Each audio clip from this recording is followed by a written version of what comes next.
At my brother's wedding, right in front of our entire family, his bride turned to me and said, "We don't want broken families in our family photos." Then she looked me straight in the eye and added, "You can sit this one out." I froze. Everyone else stayed quiet. My brother didn't say a word. My hands started to shake, but I nodded and stepped back without making a scene. My 10-year-old son, Milo, was holding my hand just a second before. He let go, walked straight up to the photographer and handed him a small, folded piece of paper. The photographer opened it. Milo looked up and said, "Can you read this first?" I watched the bride shift her eyes to the floor. That moment changed everything. Weddings are supposed to bring people together.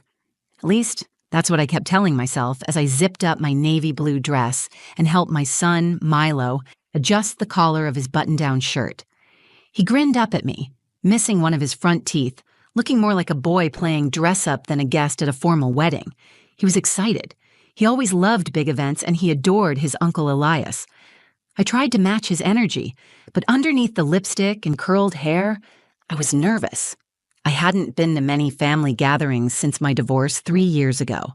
I wasn't sure where I fit anymore. People don't always know what to do with single mothers, especially in families like ours that pretend everything is fine even when it clearly isn't. Elias was my younger brother by 3 years. Growing up, he was the wild one, charming, always in trouble, but impossible not to love. After our dad passed away when we were kids, I stepped in and tried to be a second parent more than a sister.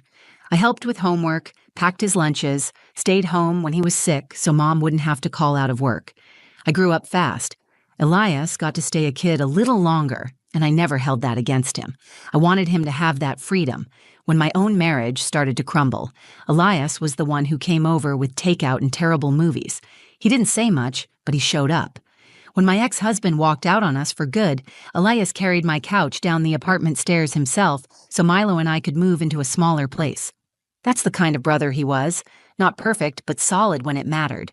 So when he told me he was getting married to a woman named Sienna, I was genuinely happy for him. I hadn't spent much time with her, but from what I knew, she was organized, stylish, and very into appearances. She never said anything unkind to me directly, but there was a certain tightness in her smile every time we crossed paths. I chalked it up to nerves, or maybe just a difference in personality. I didn't want to be the kind of sister-in-law who caused drama. In the weeks leading up to the wedding, I texted Elias to ask what I could do to help. He said just being there would mean everything. So I bought a new dress, one that wasn't too flashy but made me feel like myself again. I got Milo a haircut. I even volunteered to help Mom bake cookies for the welcome table. I wanted to show up the way families should. The ceremony was held at a vineyard 2 hours from our town. Rows of white chairs were set up under a canopy of string lights. Everything looked like a page out of a magazine. The weather was perfect. The music was elegant. People were laughing, sipping champagne, posing for photos with the rolling hills behind them. I stood off to the side most of the time, watching Milo run around with his cousins. I noticed early on that Sienna barely acknowledged me. I tried to brush it off, reminding myself it was her day, not mine. She was surrounded by her friends, her sorority sisters, and a flurry of distant relatives I couldn't keep straight. Elias looked handsome in his navy suit. When he saw me, he hugged me tight and said, "Thanks for coming, Cal." He always called me Cal, short for Calla, even though no one else did. It reminded me of when we were kids. I smiled and told him, wouldn't miss it. But I did notice he kept his eyes moving, like he didn't want to linger too long. I didn't take it personally at the time. I thought he was just caught up in the moment. As the ceremony ended and people started to gather for photos, I stayed near the edge of the crowd with Milo. I wasn't sure where I was supposed to stand, and honestly, I didn't want to get in the way. I was used to staying invisible when the spotlight wasn't mine. Still, a part of me hoped someone might wave me in. Maybe Elias or even our mom, but no one did. I took a deep breath, smiled down at Milo, and fixed the wrinkle in his shirt. "You look like a movie star," I told him. He smiled, but then we both turned as we heard Sienna speak loudly and clearly. The photographer had called for family to gather, and Sienna responded with something I'll never forget. But that moment deserves its own space. The ceremony was beautiful. Sienna looked like a porcelain doll in her lace gown, standing beside Elias with her bouquet clutched like a shield. The vows were short and polished, delivered with practiced poise. People clapped. Some wiped tears. Elias glanced toward the crowd once, and for half a second, our eyes met. He smiled. I smiled back. That moment felt real. After the ceremony, the coordinator began gathering everyone for formal photos. There was a list: bridesmaids, groomsmen, parents. Then came the extended family. Sienna's side moved with confidence, knowing exactly where to go. Her mother, a thin woman in a cream pantsuit and pearls, directed people like it was a corporate shoot. Someone called out, "Let's get the whole family!" I turned to Milo, smoothing his hair. "That's our cue." We started walking toward the arch where the photographer was setting up. I felt a flutter in my chest. Not excitement, but something like cautious hope. This was a moment I had prepared for quietly. I would stand in the back, hold Milo's hand, smile for the camera, and take my place without asking for one. As we approached, I saw Sienna stiffen. She looked at me, then at Milo, then at her mother. Something unspoken passed between them. Then she stepped forward, right in front of the group, and raised her hand to pause the photographer. She turned to me, her voice firm and clear. "Actually, we don't want broken families in our family photos." For a second, I didn't understand what she meant. I thought maybe she was referring to someone else. But her eyes didn't move. She added, "You can sit this one out." The breeze stilled. I heard the click of the photographer's lens as he lowered his camera. A quiet ripple of discomfort moved through the crowd. Elias didn't say a word. He looked down at his shoes. I felt my heart kick inside my chest. My ears buzzed, but I forced my face to stay still. Milo tugged on my hand, his little fingers tight around mine. I squeezed his hand and nodded, gently pulling him back with me. "It's okay," I whispered to him, keeping my voice light. "Go stand with Grandma." He looked up at me, confused. "But we're family." My throat burned. I bent down to his level and brushed a strand of hair from his forehead. "It's just a picture, honey. It doesn't change who we are." He didn't move right away. His body stayed stiff. I gave him a tiny push toward the group and stepped back. I moved to the very edge of the patio where the gravel path met the grass, far enough to be out of the frame but close enough to see everything. The group adjusted. Sienna's mother guided people into position. The photographer tried to bring the mood back. "Okay, everyone," big smiles. I watched Milo stand off to the side. He didn't smile. His hands were in his pockets, and he kept looking back at me. My mother, standing 2 rows in, didn't turn around. She didn't look at me at all. A woman beside me, someone I didn't know, leaned slightly and whispered, "That was uncomfortable." I gave her a tight smile and said nothing. There was nothing to say. The bride had spoken, and no one had corrected her. I stood there for what felt like forever, holding my hands together to keep them from shaking. My chest felt heavy, but I stayed still. I didn't cry. Not yet. Then, just before the photographer raised the camera again, I saw Milo reach into his jacket pocket. He pulled out a small folded piece of paper. He stepped forward and tapped the photographer's arm. The man looked down at him, surprised. Milo handed him the note and said, "Can you read this first?" Every head turned. Even Sienna looked over, her mouth pressed in a straight line. The photographer unfolded the paper slowly. No one moved. No one said a word. Something was about to happen, and none of them saw it coming. But I did, because I know my son. The photographer held the folded note like it might burn his fingers. His eyes moved across the page, slowly at first, then more deliberately. The tension around the group was thick, like the whole patio had stopped breathing. I watched from the edge, holding myself perfectly still, unsure what would happen next. I didn't know what Milo had written, but I saw the look on his face, the way his chin was set, the way his hands stayed at his sides. He wasn't scared. The photographer looked down at Milo again and asked, "You sure you want me to read this out loud?" Milo nodded. I stepped forward slightly, instinctively. My body wanted to pull him back to safety, to protect him from whatever might come next. But something in his stance stopped me. This wasn't a tantrum or a protest. This was something else. This was intentional. The photographer cleared his throat and raised the note. He read, "My name is Milo. I'm 10 years old. I was told my mom can't be in the family photo because we are a broken family. but we are not broken." A few people shifted. I saw Elias glance toward the sound of the words, his face pale. Sienna's expression didn't change, but her posture tightened. The photographer continued, "My mom is the one who makes my lunch every day. She came to my school concert when no one else could. She sits with me when I'm scared of the dark and helps me with math even when she's tired. She is not broken. She's the reason I smile in every photo." My throat clenched. I had no idea Milo had written those words, no idea he had been carrying them with him. The day I taught him how to tie his shoes, he cried when I left him at the bus stop. Now he was standing in front of 30 strangers, standing taller than I had ever seen him. The photographer's voice shook slightly as he finished. "If my mom isn't in the picture, I'm not either." He lowered the note. No one said anything. A bridesmaid blinked hard and looked away. One of Sienna's uncles cleared his throat like he was trying to swallow a stone. My mother looked down, her hands clasped tightly in front of her. Sienna turned away, her jaw clenched, lips pressed into a thin, irritated line. She didn't speak. She didn't move toward Milo. She just crossed her arms and stared off to the side.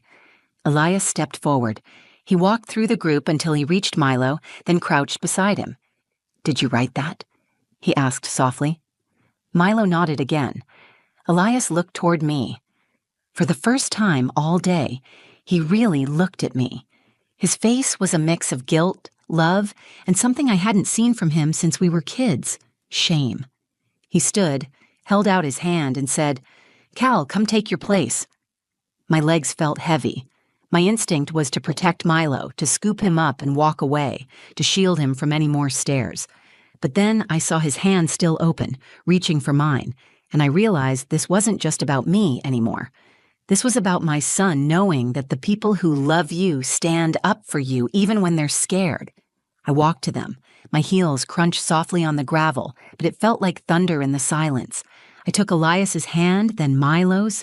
Together, we stepped into the frame. No one stopped us. No one dared. The photographer raised his camera again. "Let's try again," he said. Real smiles this time. Milo leaned into me. Elias kept his hand on his nephew's shoulder. I didn't look at Sienna. I didn't need to. The note had already spoken for me. In that moment, I didn't feel ashamed. I didn't feel broken. I felt seen. And not because someone let me into a photo, but because my son refused to let me be erased. As we stood there together, the three of us, Elias, Milo, and me, the tension in the crowd started to shift. No one said anything outright, but the silence was no longer stiff with judgment.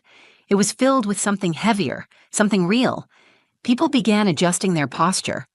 Some looked down, others looked directly at me for the first time that day. But no one stopped the photo from happening. The photographer gave a small nod and took the shot. The shutter clicked. Once, twice, a third time. Milo gave a half smile that looked more grown up than 10-year-olds should know how to wear. Elias looked like he was still trying to figure out what just happened. And I stood in the center, not because I demanded it, not because someone finally invited me, but because my son had reminded everyone what family actually looks like. Sienna stepped back from the group. She didn't walk away, but her body was turned just slightly, her arms still crossed, her mouth tight. She said nothing to the photographer. She didn't acknowledge Milo or me. Instead, she turned toward her bridesmaids, who whispered something that made her shake her head. She kept her distance for the rest of the photos. She was present but withdrawn, like she had lost control of something she had counted on staying polished. When the formal photos ended, people started to mingle again. Glasses clinked. Music picked up. The weight of the moment began to scatter in pieces across the patio, carried by conversation and movement. But not everyone moved on so quickly. A few of Elias's friends came up to me, patting Milo on the back and telling him they had never seen anything like that. One woman in a floral dress said quietly, "That was brave. For both of you." I smiled and thanked her. Inside, I was still steadying my breath. My mother approached slowly. Her heels clicked against the stone path.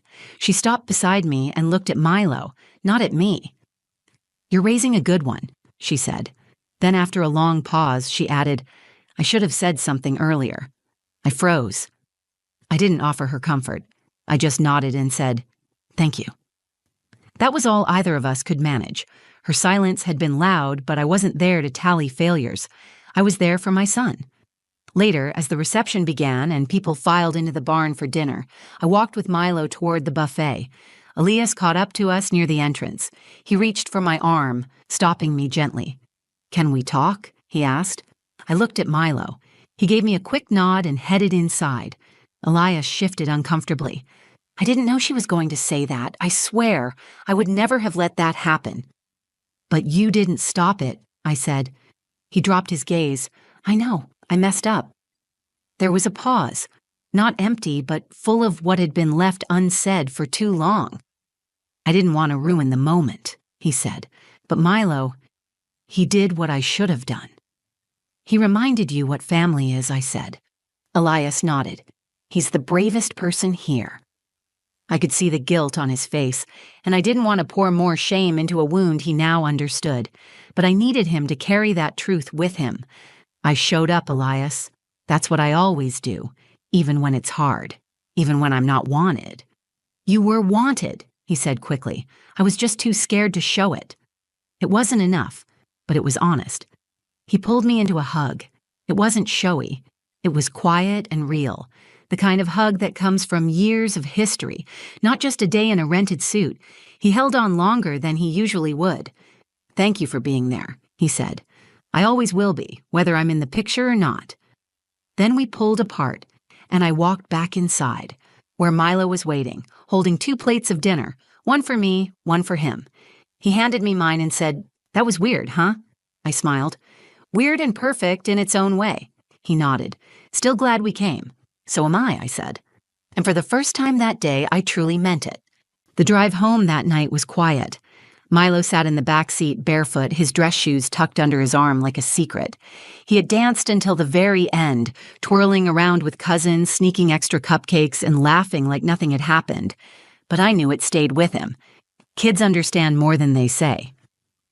As I watched him through the rearview mirror, I thought about everything that had happened in just a few hours. I had come to my brother's wedding prepared to disappear.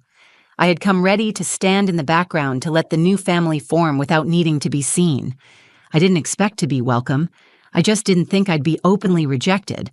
But I hadn't come alone. I came with my son. And while I stayed silent, he chose to speak. When we pulled into our driveway, Milo unbuckled his seatbelt and leaned forward between the front seats. "Did I make things worse?" he asked. That question cut straight through me. The fact that he had to wonder broke my heart. "No," I said. "You made things clear." He looked unsure. Uncle Elias looked kind of mad. "He wasn't mad at you," I said. "He was mad at himself." We went inside, and I tucked him into bed without much fanfare. He asked for an extra story, so I read one. Then he asked if I could stay with him until he fell asleep, and I did. When I finally stood up to leave his room, he reached out and said, "I'm glad we're not broken." I turned back to him and said, "We never were." I went to bed that night feeling something I hadn't in a long time. Not anger, not sadness, not shame. I felt still. Not because everything had been resolved, but because I had seen who stood with me when it counted, and that mattered more than being accepted by people who only valued appearances. In the days that followed, a few people from the wedding reached out. One of Sienna's bridesmaids sent a short message on social media. "Your son is incredible." That moment really opened my eyes. Elias called 3 times before I finally picked up. We talked for almost an hour. He apologized again without defensiveness this time. He told me he had shown the note to Sienna afterward and that she didn't have much to say. He admitted that was hard to hear, but necessary. He also told me something I hadn't expected. He said, "I didn't realize how many people were just pretending to belong until I saw the way Milo stood up for you." That was the most honest moment of the whole day. I told him I appreciated that. I didn't ask about Sienna or the photos. I didn't need to. The truth had already been captured, in front of everyone, with nothing more than a folded piece of paper and a child's voice. Weeks passed. The wedding photos were posted online, perfectly edited, carefully cropped. But in one, just one, I saw myself standing between my brother and my son. I wasn't in many others, and that was fine. I didn't need a gallery to prove I had been there. That one photo said everything. When Milo saw it, he smiled. "I look taller in pictures," he said. I laughed. "You stood tall, that's why." What I learned that day wasn't something new. It was something I had always known but never said out loud. Family isn't the people who look perfect beside you. Family is the people who choose you, the ones who speak when others go quiet, who refuse to let you be erased just to keep the peace. We didn't leave that wedding with party favors or compliments. We left with something much more valuable. We left with the reminder that we are whole, just as we are. And sometimes the smallest voice in the room is the one that tells the truth no one else is brave enough to say. I didn't need their approval. I had my son. And that was enough. If this story meant something to you, if it reminded you of your own strength or someone who stood by you when it mattered, share it. Send it to someone who might need to hear that they're not broken just because someone else couldn't see their worth. Leave a comment below. Tell me about the moment you realized your voice mattered or when someone stood up for you in a way you never expected. I read every single one. If you haven't already, subscribe to the channel. I've got more stories that dive deep into what it means to be human, to love, to lose, and to heal. And if you like this video, hit that like button. It really helps more people find stories that need to be heard. Thanks for watching. I'll see you in the next one.